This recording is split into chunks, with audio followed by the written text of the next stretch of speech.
Art and the culture of art is fundamental to the growth and the well-being of a community.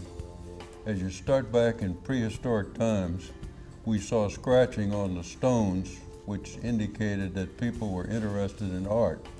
And you come right up through the pharaohs in Egypt and through the civilizations in Asia, and you come right down to the present time. And art was always a keynote for the growth and maturity of a civilization. And the same is true in Fairfax County. And I attribute a lot of the interest in Fairfax to the arts and the promotion of the arts, including the opportunity for individuals to get involved. That's a big thing. It's not just the symphony or the play, it's the individuals and how they can be part of our community. Well, I think first of all, you'll find that if people are exposed to the arts, and I'm using the most general word for that, be it performing or visual arts, individuals or groups, you'll find that it is a wonderful way to bring the people together. But also at the same time, you'll bring in corporations to settle. You'll also have festivals.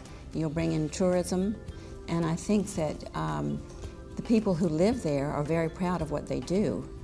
And then the people who come to visit will enjoy what they have to offer. So you can have sidewalk art festivals, you can have performing festivals, and just look who comes to Wolf Trap. Look who comes to George Mason. Those are big venues, but then you have little smaller venues where the council has given them seed money to start. And I think that that is just a wonderful experience for those of us who live in a community.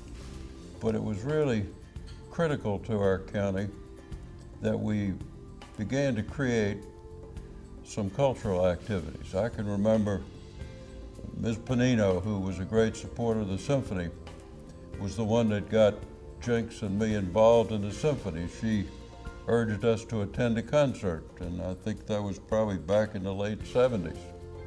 And that's when my wife Jinx began to get very involved in working with the symphony. And we realized then that that was a critical, as Ann says, a critical binding mechanism to bring our community together and show our citizens that there was something here other than a new building or a new road or a new house, that we had a cultural affinity that made this a more desirable place to be.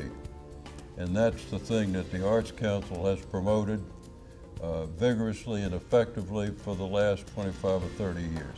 It's important that we are able to give our young people experiences.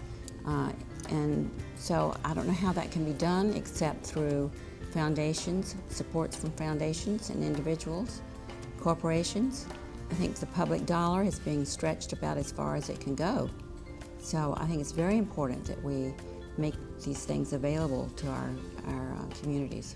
I think that it's critical that the private sector recognize the need for private philanthropy to support the arts.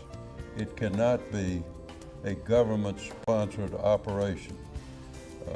It has much more zeal and much more enthusiasm if it comes from private groups that are supporting the arts.